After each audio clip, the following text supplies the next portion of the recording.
하나님이 세우시는 건강한 교회라는 제목으로 함께 은혜 나누겠습니다. 교회 역사 속에서 수많은 교회가 무너졌습니다.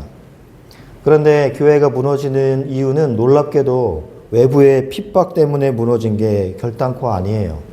대부분이 교회 내부의 갈등 때문에 무너졌습니다. 사실 초대교회를 박해했던 로마 제국은 사라졌어요.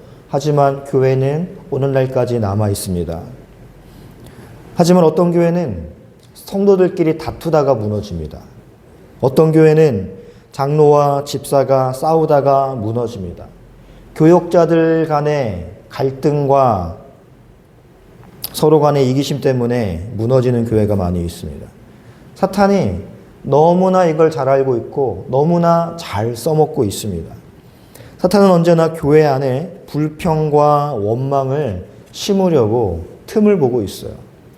오늘 본문은 그런 상황 속에서 하나님이 교회를 어떻게 지키시고 세워나가시는지를 우리에게 보여줍니다. 여러분, 건강한 교회란 무엇일까요? 건강한 교회의 7대 원칙이었나요? 이런 제목의 책이 있습니다. 그 책을 한번 읽어봤는데 그 7대 원칙에는 늘 말씀 중심이었어요. 그 중에 강해 설교가 들어있더라고요. 우리가 생각하기에 건강한 교회란 성도가 많은 교회를 생각합니다. 건물이 큰 교회를 생각합니다. 프로그램이 다양한 교회를 생각합니다. 하지만 성경은 그렇게 말하지 않습니다. 제가 결혼하기 전에 전도사 생활을 한 감리교회에서 했었습니다.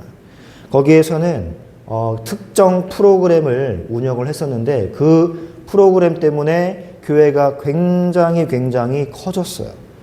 예배당을 증축할 만큼 성도가 모여들었습니다. 그게 어떤 프로그램이냐면 알파 코스라는 프로그램입니다. 성도들을 지극정성으로 대접해 주는 거예요. 최고급 호텔 못지않은 음식을 대접하고 그리고 그들의 발을 씻겨주고 수양관에 가서 그들만을 위한 프로그램을 또 깜짝 쇼를 해주면서 성도들이 교회 안에 정착하게 하는 그러한 프로그램이었습니다. 많은 사람들이 눈물을 흘리고 감동을 받고 자기 가족을 초대해서 예배당으로 끌고 왔어요. 근데 문제는 뭐냐면 주일 1부 예배, 2부 예배, 오후 예배, 수요 예배, 금요 예배, 설교 시간 내내 성경에 대한 강해는 나오지 않았습니다. 대부분이 무슨 내용이냐? 이 알파 코스에 누구든 강권하여 데려오라라는 게 새벽 기도부터 금요일 주일까지 설교의 대부분이었어요. 여러분, 알파 코스라는 특정 프로그램을 통해서 사람을 모으는 데 도움을 줄 수 있지만 그들에게 성경 강해를 통해 말씀을 먹이지 않는다면 그렇게 많이 모아놓은 사람들 망치는 거에 불과합니다. 여러분, 오늘 본문은 건강한 교회의 기준을 보여줍니다. 교회에 문제가 없다고 건강한 게 아니에요. 문제가 없는 교회는 없습니다. 이 땅에 있는 교회는 완벽한 교회가 아니에요. 완벽한 교회는 하나님이 묵시 속에 완성해 놓으신 천상의 교회밖에 없습니다. 우리는 그 천상의 교회를 향해 나아가는 불완전한 지상의 교회예요. 따라서 완벽한 교회 없어요. 문제가 없는 교회 없습니다. 중요한 건 이 문제를 복음적으로 해결하냐, 인간적으로 해결하냐, 여기에 달려있는 거예요. 종교개혁에 유명한 표가 있습니다. 개혁된 교회는 계속 개혁되어야 한다. 여러분, 교회는 완벽하지 않습니다. 그래서 하나님의 말씀으로 날마다 새로워져야 돼요. 오늘 본문은 그 사실을 보여주는 대표적인 본문입니다. 첫 번째로 우리가 기억할 거는요, 성장하는 교회에는 반드시 문제가 생긴다는 거예요. 왜냐하면 제 아무리 성령 충만한 사람의 지도자일지라도 결국엔 사람이 주도권을 쥐기 때문입니다. 자, 1절 보십시오. 그때의 제자가 더 많아졌는데 라고 기록을 하죠. 그때라는 표현에 주목해 보십시오. 어떤 시기입니까? 바로 엄청난 부흥의 시기예요. 여러분 2장에서는 3,000명이 회개했습니다. 4장에서는 5,000명이 죽게 돌아왔습니다. 5장에서는 날마다 가르치기와 전도하기를 쉬지 아니했다라고 기록하고 있습니다.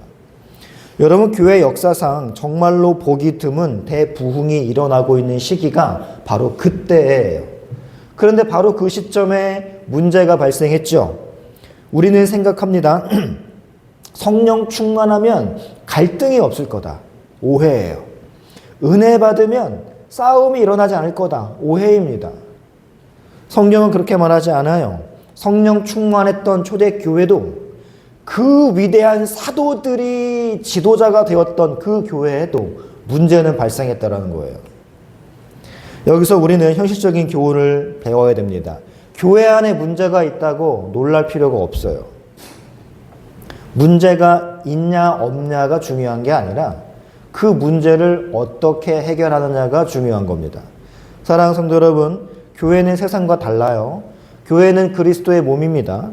성령께서 거하시는 공동체예요. 그렇게 성령이 주도하시는 공동체이지만 동시에 놓치면 안 될 것이 죄인들이 모여 사는 공동체이기도 합니다. 의인이라 칭함을 받은 죄인들이 모여 사는 공동체. 이게 교회라는 거예요. 그래서 교회에는 언제나 긴장이 존재합니다. 천국을 맛보는 공동체이기도 하지만 이 세상에 있기 때문에 늘 긴장과 갈등이 있을 수밖에 없는 거예요.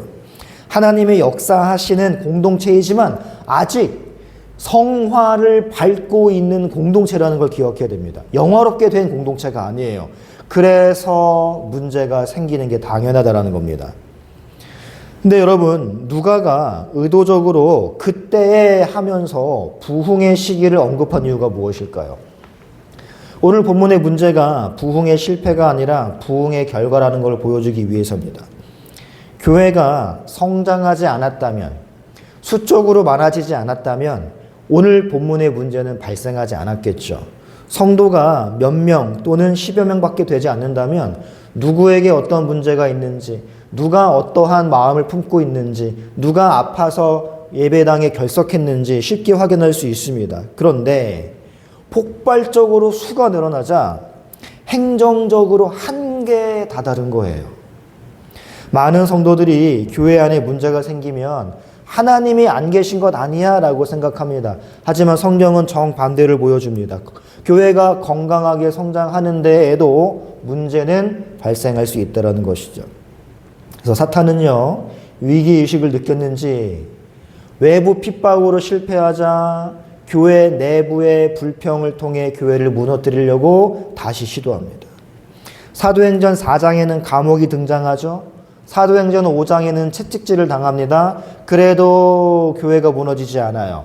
오히려 채찍질을 당하고 감옥에 갇히는데도 불구하고 점점 더 성장했습니다. 그러자 사탄은 전략을 바꿨죠. 밖에서 공격하던 것을 안에서 무너뜨리게 한 거예요. 트로이 목마처럼.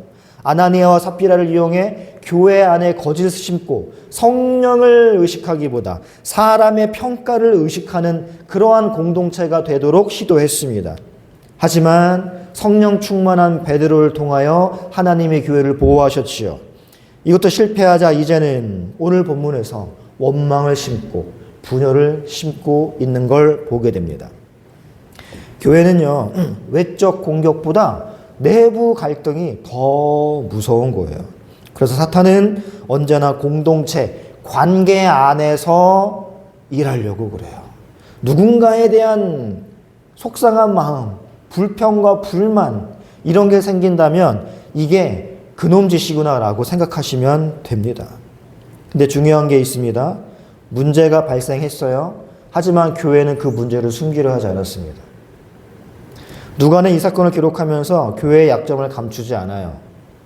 성경은 언제나 정직합니다. 베드로의 실패도 기록하고 다윗의 추악한 죄도 기록합니다. 초대교회의 갈등도 기록해요. 왜냐하면 교회의 위대함은 사람에게 있지 않고 하나님에게 있기 때문에 낱낱이 다 공개해도 되는 겁니다. 만약 교회가 사람의 능력으로 유지되는 공동체라면 이미 오래전에 무너졌을 거예요. 그러나 하나님이 붙드시는 공동체인 교회는 끄떡없이 존재한다는 걸 믿으시기 바랍니다. 여기에 등장하는 헬라파 유대인과 히브리파 유대인의 차이를 먼저 이해하실 필요가 있습니다. 히브리파 유대인들은 팔레스타인 지역 출신 사람들입니다. 그들은 아람어를 사용했습니다. 전통적인 유대 문화에 익숙한 사람들이에요. 반면에 헬라파 유대인들은 디아스포라였습니다. 이 지역 저 지역 떠돌아 살다가 돌아온 사람들이에요. 그들은 헬라어를 사용했습니다. 문화도 달랐어요. 자, 같은 유대인이고 같은 성도인데 문화적 배경이 너무나 달랐던 겁니다. 오늘날로 말하면 해외 이민 생활을 하다가 돌아온 성도들과 토박이 성도들 사이에 문화적 차이, 성격 차이 정도로 이해하시면 될 것 같습니다. 근데 문제는요, 그들이 과부들이 매일의 구제를 받는데 여기에서 계속 누락되는 거에 불만을 품은 겁니다. 여기서 구제는요, 단순한 자선 사업이 아니에요. 초대교회는 우리가 살펴봤듯이 가족 공동체처럼 내 것, 네 것 이런 거 상관없이 부족한 자에게 남는 자가 주머니를 열어 나누어 주었단 말입니다. 공동체, 가족 공동체처럼 서로를 돌보는 공동체가 교회였습니다. 근데 특히 과부는 당시 사회에서 가장 약한 계층 중 하나였습니다. 고아와 과부는 가장 연약한 존재였어요. 당시 사회 시스템에서 연금도 없고 복지제도 있을 리가 없겠죠. 남편이 죽잖아요. 생계가 불가능합니다. 그래서 교회가 돌봐주었어요.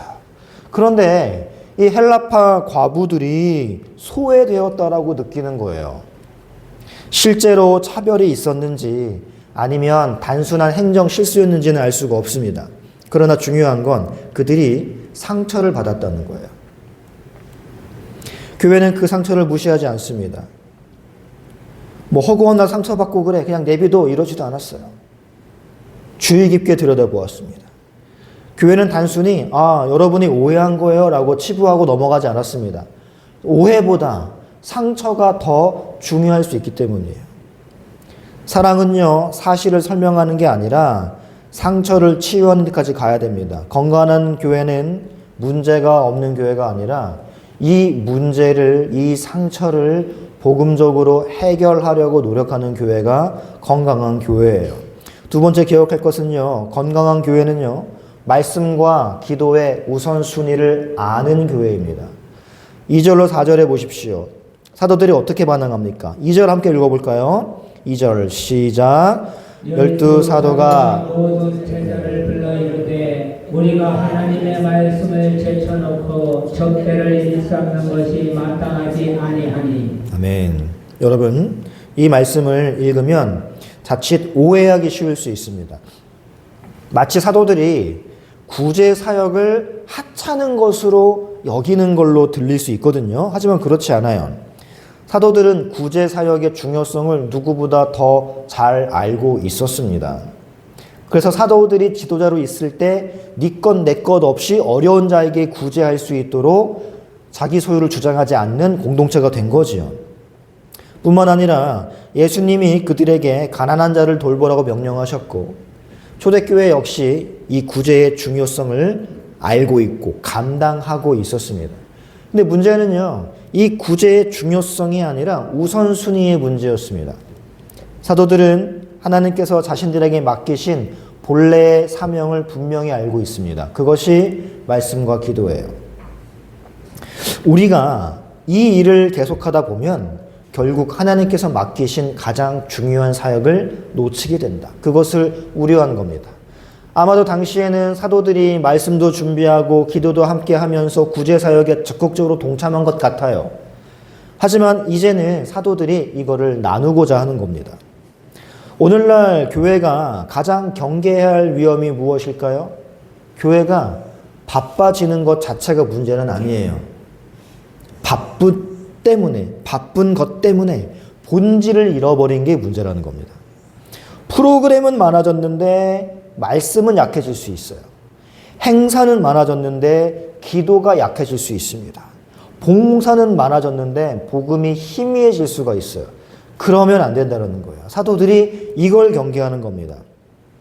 그래서 칼빈은요, 뭐라고 말했냐면 말씀 사역은 언제나 교회 중심 자리를 차지해야 한다라고 강조했습니다.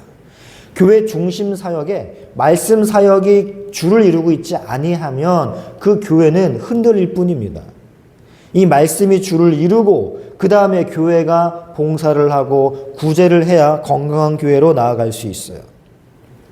그래서 칼빈은요, 교회를 설명할 때 두 가지 표지를 말합니다. 첫째는 말씀의 순수한 선포.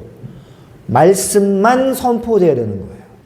개인적인 생각, 정치적인 견해, 어떤 걸 선동질하는 내용 다 빠져야 돼요. 말씀의 순수한 선포입니다. 둘째는 성례의 올바른 시행이에요. 이게 올바른 교회의 표지라는 것입니다. 왜 이게 중요할까요? 교회는 말씀으로 세워지는 공동체이기 때문입니다. 성례는 왜 들어갈까요? 눈에 보이는 말씀이에요. 하나님이 천지 창조하실 때도 말씀으로 창조하셨고 우리를 거듭나게 하실 때도 말씀을 통한 성령의 역사로 거듭나게 하십니다. 교회를 자라게 하는 것도 말씀이에요. 따라서 말씀이 약해지면 교회도 약해집니다. 또한 기도가 사라지면 교회도 힘을 잃어요. 4절 보십시오. 오로지 기도하는 일과 말씀 사역에 힘쓰리라. 힘쓴다라는 말은 끈질기게 전념한다라는 거예요. 근데 놀라운 건 순서입니다. 우리는 보통 말씀과 기도가 입에 있잖아요. 근데 본문은 기도와 말씀이에요. 기도와 말씀. 왜 그럴까요? 사도들은 말씀 사역이 기도 없이는 불가능하다는 것을 알고 있기 때문입니다. 설교자는 공부만 많이 한다고 설교를 잘하는 게 아니에요. 기도하지 않는 설교는 지식은 전달할 수 있어도 사람의 심령을 변화시키지 못합니다. 유명한 이야기가 있죠. 찰스 스펄전 목사님에게 당신의 설교가 그렇게 능력 있는 이유가 무엇입니까? 라고 물었더니 목사님께서 이렇게 대답하셨어요. 내 교회 지하실에서는 언제나 성도들이 기도하고 있기 때문입니다. 라고 말이죠. 말씀의 능력은 설교자의 재능이나 화술이 아니라 하나님의 역사에서 오는 겁니다. 그래서 기도가 필수적이에요. 그래서 사도들은 기도를 먼저 언급한 것이죠. 여러분, 우리 교회가 건강하려면 언제나 본질을 붙들고 있어야 됩니다. 말씀과 기도를 놓는 순간 교회는 교회가 아니에요. 마틴 루터가 종교개혁 당시에 너무나 할 일이 많았습니다. 그래서 그분이 이렇게 말씀하셨죠. 오늘은 할 일이 너무나 많아서 평소보다 2배 더 기도했다라고 말이죠. 일이 많으면 기도를 줄이는 게 상식입니다. 인간에게. 하지만 루터는 일이 많을수록 기도를 늘렸어요. 왜냐하면 기도를 통해 전수받는 하나님의 도우심이 없다면 자신이 맡은 사명을 감당할 능력이 없음을 알았기 때문입니다. 교회도 그렇고 목회도 그렇고 가정도 사업도 마찬가지예요. 기도를 해야 하나님의 능력을 이어받아 감당할 수 있는 겁니다. 말씀과 기도가 약해지면 모든 게 무너지게 돼요. 허상만 남는 거예요. 그래서 여러분, 교회의 진짜 능력은 예산이 아닙니다. 아름답고 화려한 건물이 아니에요. 사람의 숫자도 아니에요. 말씀과 기도라는 걸 여러분 기억하시기 바라요. 그래서 사도들은 위기 속에서 가장 먼저 본질을 붙들었습니다. 보통 같으면 회의를 통하여 어떻게 하면 삐진 성도를 마음을 풀어줄까, 어떻게 하면 이 갈등을 해결할까에만 집중하지만 사도들은 영적으로 민감했기에 깨달은 겁니다. 우리가 본질을 놓치고 있었구나. 그랬더니 이런 문제가 발생하는구나 라고 말이죠. 위기 속에서 본질로 돌아가는 것, 그것이 흔들리는 교회를 세울 수 있는 비결인 것을 기억하시기 바랍니다. 세 번째로 우리가 볼 것은요, 사도들이 성령 충만한 일꾼을 세우는 거예요. 그동안 자신들이 감당했던 걸 대신 감당할 수 있는 집사들을 세우기로 결정합니다. 3절 보십시오. 형제들아, 너희 가운데서 성령과 지혜가 충만하여 칭찬받는 사람 7을 택하라. 여러분, 사도들은요, 공동체 안에서 새로운 일꾼들을 세우기로 결정했습니다. 여기서 중요한 교회의 원리를 우리가 발견합니다. 하나님께서는 교회를 한 사람의 능력으로 운영하지 않으신다는 거예요. 교회는요, 사도들의 독점하는 그러한 기관이 아니에요. 그리스도가 주인이시고 나머지는 다 일꾼이 되어야 되는 것입니다. 많은 교회가 목사를 가장 높은 위치에 놓고 그 다음에 장로, 권사, 집사 순으로 위계 질서를 세우는데 올바르지 않습니다. 교회는요, 오직 그리스도만 주인 되시며 목사를 비롯한 모든 성도는 평등하게 주의 일을 감당하는 자가 되어야 하는 거예요.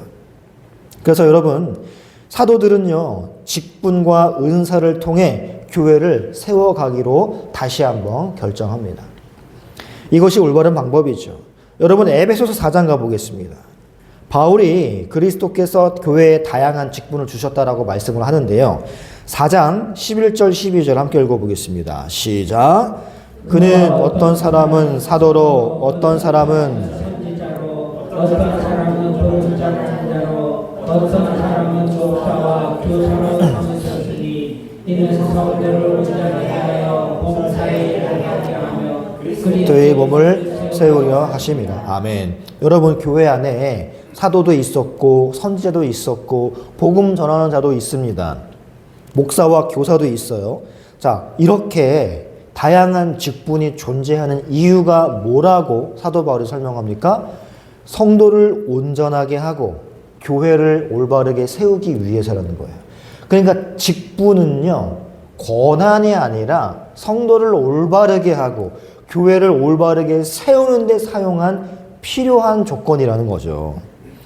따라서 여러분, 교회는요, 독주하는 연주자가 아니에요. 교회는 교향곡을 연주하는 공동체입니다. 각자의 역할이 다를 뿐 모두가 중요해요. 그 누구 하나라도 잘못된다면 삐그덕거리는 게 교회라는 겁니다. 사도들이 그래서 이걸 알고 있었어요. 그래서 직분을 세운 겁니다. 근데 중요한 거는요, 이 직분자의 자격이에요. 아무나 세운 게 아닙니다. 기능적으로 잘 감당하는 사람을 세운 게 아니에요. 어떤 사람에게 이러한 자격증이 있으니까 이러한 일을 시키는 게 아니에요. 조건이 뭐냐면 그들은 성령 충만함을 먼저 받습니다. 이 자가 신앙적으로 올바른가를 먼저 봤어요. 우리는 흔히 능력을 먼저 보죠. 학벌을 봅니다. 경력을 봅니다. 특히 장로를 세울 때는 사회적 지위를 많이 봐요. 근데 초대교회는요, 성령 충만한지 아닌지를 가장 먼저 본 거예요. 왜 이걸 먼저 봤을까요? 교회의 일이 사업장을 운영하는 게 아니라 회사를, 기업을 운영하는 게 아니라 영적인 일이라는 걸 사도들이 알았기 때문에 성령 충만한 자를 뽑는 겁니다. 모든 일이 그리스도의 몸을 섬기는 일이기 때문이에요. 두 번째 기준은 지혜예요. 성경이 말하는 지혜는 단순한 지식이 아니죠. 하나님의 뜻을 실제 삶에 적용할 수 있는 능력입니다. 성경 지식이 많아도 지혜가 없을 수 있어요. 학식은 많지 않아도 지혜로운 사람은 있습니다. 지혜로운 사람은 갈등을 확대하지 않습니다. 오히려 화해하는 자죠. 상처를 덧나게 하지 않습니다. 오히려 치유하는 자입니다. 그게 지혜로운 자예요. 교회에는 그런 사람이 필요해요. 세 번째 기준이 뭐였냐면 칭찬받는 사람입니다. 사도들이 잘못 판단할 수도 있잖아요. 주변인들이 동일하게 같은 입으로 칭찬하는 사람, 공동체 안에서 신뢰받는 사람, 이러한 사람을 사도들이 뽑은 겁니다. 그 사람들이 인정하지 않는 사람은 직분을 감당하기 어려워요. 그래서 바울도 디모데전서에서 감독과 집사의 자격을 설명하면서 가장 먼저 뭘 언급하냐면 인격을 언급해요. 한번 살펴보겠습니다. 디모데전서 3장 2절로 13절 한 절씩 교독해 보겠습니다. 그러므로 감독은 책망할 것이 없으며 한 아내의 남편이 되며 절제하며 신중하며 단정하며 나그네를 대접하며 가르치기를 잘하며 술을 즐기지 아니하며 불파하지 아니하며 오직 반응하며 다투지 아니하며 돈을 사랑하지 아니하며 자기 집을 잘 다스려 자녀들로 모든 공손함으로 복종하게 하는 자라야 할지며 사람이 자기 집에 사실을 줄 알지 못하면 어찌 하나님의 교회를 걸거니와 새로 입교한 자도 말지니 교만하여져서 마귀를 정죄하는 그 정죄에 빠질까 하며 또한 그에게서도 선한 증거를 얻은 자라야 할지니 비방과 마귀의 올무에 빠질까 염려하라. 이와 같이 집사들도 정중하고 일구이연하지 아니하고 술에 인박이지 아니하고 더러운 일을 탐하지 아니하고 깨끗한 양심의 믿음의 비밀을 가진 자라야 할지니 이에 이 사람들을 먼저 시험하여 보고 그 후에 책망할 것이 없으면 집사의 직분을 맡게 할 것이요. 여자도 너희와 같이 정숙하고 뭐하지 아니하며 절제하며 모든 일에 충성된 자라야 할지니라. 집사들은 한 아내의 남편이 되어 자녀와 자기 집을 잘 다스리는 자일지니 집사의 직분을 잘하는 자들은 아름다운 시와 그리스도 예수 안에 있는 믿음에 큰 담력을 얻느니라. 아멘. 자, 여러분 보십시오. 지금 집사의 자격, 감독의 자격, 인격을 거론합니다. 이 사람이 어떠한 공부를 했으며 어떠한 학위를 가지고 있으며 어떠한 거에 능력이 있으며 전혀 등장하지 않아요. 가정을 잘 다스리는 사람, 가정도 잘 다스리지 못하면서 교회 공동체를 어떻게 다스릴까 하는 우려에서 절제하는 사람, 절제하지 못하는 사람은 늘 술 취해 살 것이며 화난다고 짜증난다고 다 표현할 것이고 공동체에 해롭습니다. 정직한 사람, 선한 평판을 가진 사람, 이런 사람이 직분자가 되어야 마땅하다라고 이야기를 합니다. 근데 보시면요, 우리가 이런 의문을 들 수 있어요. 12절 보시면 집사들은 한 아내의 남편이 되어 하고 집사의 자격이 나오잖아요. 근데 오늘날 보면은 여자분들도 집사님이 많잖아요. 이런 거는 뭐지? 하고 생각하실 수 있어요. 그러니까 요거는 요런 부분에 대해서는 나중에 우리가 교회에 대해서 한번 배울 기간이 되면 자세히 살펴보도록 하겠습니다. 사실 뭐 안수 집사, 서리 집사는 성경적 배경은 없기 때문에 나중에 한번 살펴보도록 하고요. 이제 5절 보십시오. 교회는요, 그래서 집사 7명을 선택을 합니다. 스데반, 빌립, 브로고로, 니가노르, 디몬, 바메나, 니골라. 근데 흥미롭게도요, 이들이 뽑은 집사 이 모든 이름이 헬라식 이름이에요. 헬라식 이름. 원망을 제기한 쪽의 헬라파 성도들이었죠. 그런데 이 사도들이 이들을 뽑았는데 뽑고 보니 죄다 헬라식 이름을 가진 사람들이에요. 교회가 원망하는 그들이 신뢰할 수 있는 사람을 세워준 겁니다. 사도들의 지혜가 나타나는 장면이죠. 사도들은 교회가 신경 쓸 테니까 불평 그만해 라고만 말하지 않았어요. 실질적인 해결책뿐만 아니라 마음에 상처 입은 그들이 치유되고 완화될 수 있는 해결책을 내놓은 거예요. 그래서 칼빈이 여기를 어떻게 주의했냐면 사도들의 놀라운 겸손과 신중함이 드러나는 장면이라고 이야기를 합니다. 원망하는 사람 입장에서 생각해 본 거예요. 상처받은 입장에서 생각해 본 겁니다. 사도들은요, 자신들의 권위를 주장하지 않았어요. 우리가 세웠으니 이들은 집사야, 이들을 따르시오 라고 말한 게 아닙니다. 공동체의 신뢰를 얻는 방향으로 문제를 해결하는 거예요. 특별히 여기서 스데반을 주목해 보십시오. 본문은요, 그를 믿음과 성령이 충만한 사람이라고 소개하고 있습니다. 스데반은 단순히 구제 담당자뿐만이 아니었습니다. 7장에 보시면은 우리가 살펴보겠지만 놀라운 설교자가 되지요. 그리고 교회 최초의 순교자가 됩니다. 빌립도 마찬가지예요. 나중에 8장에서 배우겠지만 사마리아 부흥의 주역이 됩니다. 말씀 선포자예요. 에티오피아 내시에게 복음을 전합니다. 여러분, 이게 무엇을 보여줍니까? 뭐 집사는 낮고 목사는 높고 이런 걸 말하는 게 아니죠. 초대교회의 직분의 높고 낮음을 말하는 게 아니에요. 역할의 차이를 말하는 겁니다. 모든 직분은 하나님의 나라를 위해 존재한다. 감독과 사도의 설교를 통해서만 복음이 전파된 게 아니었다는 거예요. 집사들을 통해서도 복음이 전파되더라는 거 보여주는 겁니다.